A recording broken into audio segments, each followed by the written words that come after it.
Assalamualaikum, salam Malaysia Madani. Pengasingan kuasa dan peraturan baharu antara agenda reformasi yang akan dilaksana dalam sektor beras dan padi negara.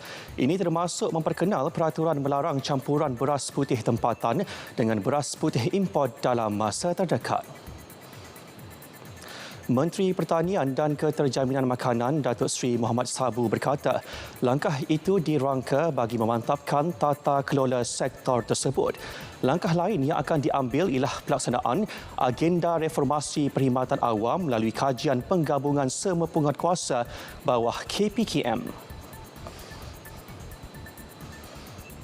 Kerjasama antara agensi bawah Kementerian Kemajuan Desa dan Wilayah dengan sektor swasta mampu memainkan peranan kritikal dalam memacu pembangunan luar bandar, khususnya melalui kepakaran teknologi, modal dan akses pasaran yang lebih luas. Timbalan Perdana Menteri Datuk Seri Dr. Ahmad Zahid Hamidi merangkap Menteri Kemajuan Desa dan Wilayah berkata, kolaborasi itu bukan sahaja mampu menggalakkan inovasi tetapi ia juga mempercepatkan proses pembangunan serta mencapai hasil yang lebih berkesan. Ini terutama dalam menghadapi cabaran yang semakin kompleks termasuk kekangan sumber dan kemajuan teknologi arus perdana.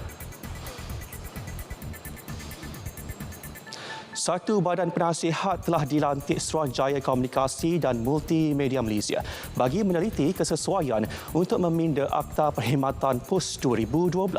Tindakan tersebut seiring dengan perkembangan dan transformasi perkhidmatan kurier tempatan. Bagaimanapun, Menteri Komunikasi Fahmi Fadil berkata, proses menyiapkan laporan pindaan akta tersebut akan mengambil masa antara 8 hingga 12 bulan. Pindaan dapat dilaksana paling awal pada tahun 2026. Beliau berkata demikian selepas merasmikan sambutan Hari PUS Sedunia 2024 sekaligus turut merasmikan edisi khas Setemdi Ibu Negara. Tahun ini ia mengangkat tema 150 tahun memudahkan komunikasi dan memperkasakan rakyat merentasi sempadan.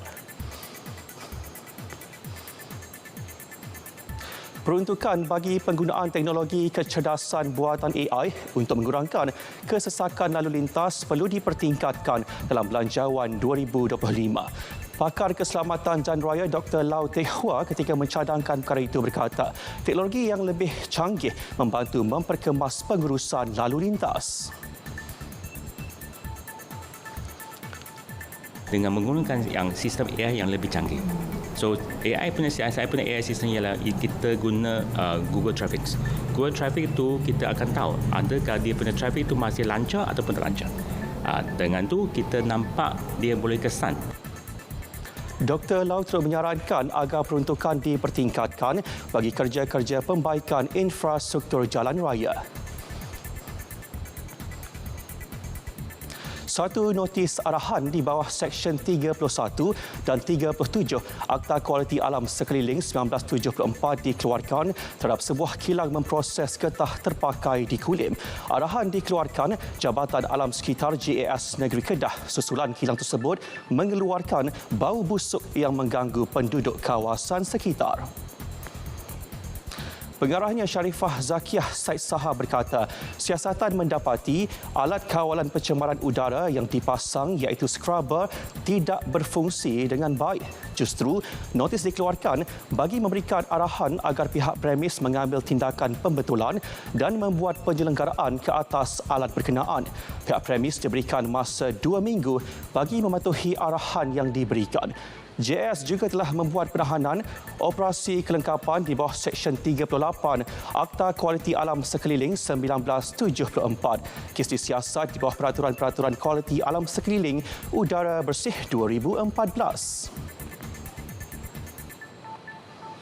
Sekian berita semasa dari Sungai ke Segara, Palestin pasti merdeka. Assalamualaikum, salam Malaysia Madani.